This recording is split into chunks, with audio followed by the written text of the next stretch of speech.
이번 시간부터는 교회 분쟁과 관련된 이야기를 좀 하려고 합니다. 교회 분쟁이 일어나는 그 시점부터의 이야기들, 그리고 다양한 교회 분쟁에 대한 양상 가운데서 또 여러분들이 대처해야 할 여러 가지 방법들, 이런 일들을 좀 함께 고민해 보도록 하겠습니다.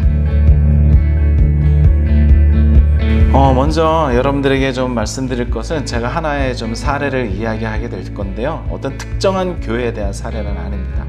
여러 가지 사례들을 좀 종합해서 하나의 이야기를 좀 만들어 보았는데요, 여러분 들어보시면 좀 도움이 되실 거라 생각이 되고, 그 이야기를 통해서 다음 또 여러 가지 과정들도 진행해 보려고 합니다. 한 교회의 꼼꼼집사 이야기입니다. 꼼꼼집사는 어느 때부턴가 설교 중에 담임 목사로부터 교회 이전에 대한 설교를 자주 듣게 되었습니다. 그리고 오늘날 광고 시간에 담임 목사는 교회를 이전해서 건축하기를 당회에서 결정했고, 다음 주 임시 공동회에서 이러한 내용들을 교인들에게 공고해 주겠다라고 이야기를 했죠. 다음 주 임시 공동회가 열렸습니다.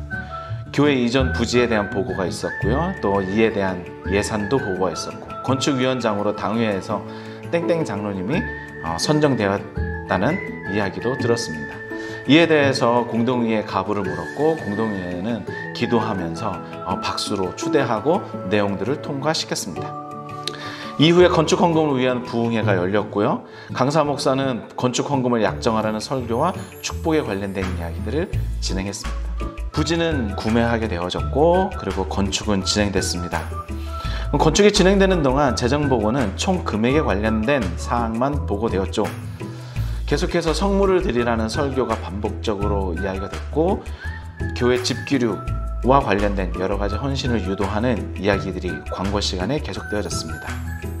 처음 생각했던 예산보다 지금 들어가는 비용이 더 많아져서 다시 건축 헌금을 재약정하라는 설교가 이어졌고요. 이러는 가운데 갑자기 당회에서 소란스러운 일들이 시작되어 있었습니다. 아직 교회 건축은 마무리가 안 된 시점에서 당회에서는 재정에 관련된 여러 가지 잡음들이 나오기 시작했습니다. 잡음은 들리는데 그것이 무엇인지 꼼꼼집사는 알 수가 없었죠. 당회원이 아니기 때문입니다. 장로님들에게 물어봐도 장로님들은 명확하게 이야기해 주지 않았습니다. 그냥 단지 뭔가 문제가 생겼구나 라는 것 정도만 알 수 있었죠. 시간은 1년여가 더 넘게 되었었습니다. 계속해서 교회는 소란스러웠고, 그러면서 건축은 이래저래 마무리되었습니다. 입당 예배와 건축 보고를 했고요, 놀랄 만큼 교회 부채가 많아졌다는 사실도 꼼꼼집사는 알게 되었습니다. 이제 재직회에서 꼼꼼집사는 그간의 건축 상황에 대한 세세한 재정 보고와 관련해서 여러 가지 내용들을 확인해 줄 것을 요청했습니다. 그러나 당회는 이를 거절했죠. 그러면서 당회는 더더욱 시끄러워졌습니다. 건축위원장 장로와 목사가 건축 헌금을 유용했다라고 하는 이야기가 조금씩 흘러나오기 시작했습니다. 그러는 것 가운데 설교를 통해 담임 목사는 교회를 음해하고, 건축하여 새롭게 시작하는 교회의 발목을 잡는 나쁜 세력이 있다, 사단이 있다 라는 설교가 반복적으로 나오기 시작했습니다. 매주 금요일마다 합심 기도가 시작이 됐고, 사단을 물리치자는 여러 가지 내용들이 교회 안에 팽배해졌죠. 그러면서 갑자기 부흥회를 하게 됐습니다. 강사가 와서는 교회를 든든히 세워가야 하는데 나쁜 세력, 사단의 후예들이 교회에 있다면서 사단을 물리치고 교회를 든든히 세워가야 한다라고 설교했습니다. 교회와 담임 목사의 어려운 사정을 이야기하면서 성도들이 함께 기도할 것을 요청했고요, 마지막 날 담임 목사를 가운데 두고, 그리고 임직자들이, 그리고 모든 성도들이 둘러서 담임 목사를 위해서 기도했습니다. 꼼꼼집사는 그러나 영 찜찜했고요, 재직회를 통해서 재정장부를 계속해서 보여달라고 했지만 담임 목사와 당회는 이를 거절했습니다. 그러는 가운데 당회원 중 한 장로님이 재정장부를 복사해서 재직회 몇몇 집사에게, 그리고 꼼꼼집사에게도 나누어 주었죠. 알고 보니 문제가 심각했습니다. 몇몇 집사들은 다음 주 예배에 당회 장식을 점거하고 재정에 대한 해명을 요구했습니다. 설교 시에 야유를 보내고 똑바로 하라고 소리치는 일들도 반복되어졌죠. 이제 성도들이 나누어져 감정 싸움이 시작됐습니다. 목사 편과 문제 제기한 장로 편으로 나눠졌고, 꼼꼼집사는 문제 제기한 장로 편에 서서 소위 말하는 교회개혁 진영으로 불리는 곳에 함께하게 됐습니다. 노회에 고소를 했고, 피켓팅을 하며 진실을 알리겠다라고 많은 사람들에게 유인물을 배포했습니다.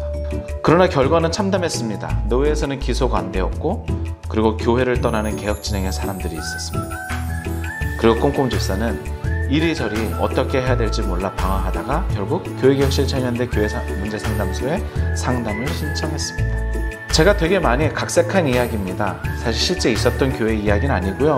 어쩌면 실제 있을 만한 법한, 그리고 저희들 가운데 들어온 상담의 이야기들을 각색해서 여러분들에게 들려드렸습니다. 근데 지금 이 이야기가 낯설지 않은 것, 어쩌면 지금의 우리 교회도 그 비슷한 어려움 가운데 혹은 분쟁의 그 시작 가운데 있는 줄 모르겠습니다. 여러분 혹시나 지금 제가 여러분들에게 들렸던 이 이야기 가운데 어느 순간에 있다라고 한다면 교회 문제 상담소와 함께 상담을 신청하시고 함께 진행해 가십시오. 그러면서 여러분들이 조금 더 중요한 도움들을 받기를 원합니다. 첫 시간에는 그냥 짧은 한 이야기를 하면서 마치고자 합니다. 이 이야기의 시작, 이 분쟁의 또 소란스러움의 그 시작은 어디에 있었을까요? 제일 첫 번째 이야기, 설교 중에 목사가 교회 이전에 대한 설교를 하고 교회 부지를 선정하고 건축하기를 당회에서 결정했고 그것을 공동의회에 보고했던 그 시점, 그때부터 사실은 문제였습니다. 아마 교단의 법과 그리고 교회 정관을 살펴보아야 하겠지만 교회에 부동산을 처리하고 또 매매하는 그 모든 일들이 과연 어디에서 결정되어야 하는지 그런 부분들을 이미 상세하게 들여다보았어야만 했던 것이죠. 건축위원장을 선정하고 나름대로의 진행에 대한 여러 가지 방향들을 제시하게 될 때 과연 그것이 담임 목사와 일부 당회원들의 소임이었는지 아니면 모두 함께 해야 할 공동의회의 책임이었는지 거기서부터 짚어보아야만 할 것이었습니다. 그저 믿고 그저 괜찮겠지라고 하는 마음으로 넘겨졌던 그때 그 순간 그 시점에서부터 지금의 이 분쟁은 시작되었다라고 볼 수 있죠. 분쟁의 시작, 우리들이 예기치 못한 그곳에서 시작이 됩니다. 지난번 교회 문제 예방에 관련되어져서 여러분들에게 첫 번째 드렸던 말씀 기억할 겁니다. 교단 헌법과 교회 정관을 공부하십시오. 그리고 이 재정 문제에 대한 이 첫 번째 시작도 거기에 있습니다. 헌법을 다시 한번 고민하시고 공부하시고 교회 정관을 들여다보십시오. 그리고 거기에서부터 교회 재정에 대한 많은 일들 그리고 부조리한 많은 일들을 막아낼 수 있을 겁니다. 한 가지 더 팁을 드린다면 많은 사람들이 교회 재정을 유용하거나 그리고 배임하거나 횡령하게 되어지는 아주 중요한 일들이 있습니다. 그것은 무엇이냐면 교회 내 여러 가지 사업을 통해서 그것이 리모델링이 됐든 아니면 음향 장비를 바꾸는 것이 됐든 교육관을 재건축하는 것이 됐든 무엇인가 하드웨어를 바꾸는 것에서 교회 재정을 유용하거나 횡령하는 일들이 비일비재하게 발생합니다. 그때 여러분 오히려 꼼꼼하게 살펴보시고 그것이 정당하고 적법하게 처리되고 있는지 들여다보는 일들이 필요합니다. 이것은 이후에 더 큰 분쟁을 막는 아주 중요한 시작점이 될 것입니다. 여러분 이렇게 첫 시간 마칩니다. 이후에도 계속해서 교회 분쟁에 관련된 이야기 여러분들에게 말씀드리게 될 겁니다. 앞으로도 계속해서 함께 해주시면 좋겠습니다. 감사합니다. 다음 시간에 뵙겠습니다.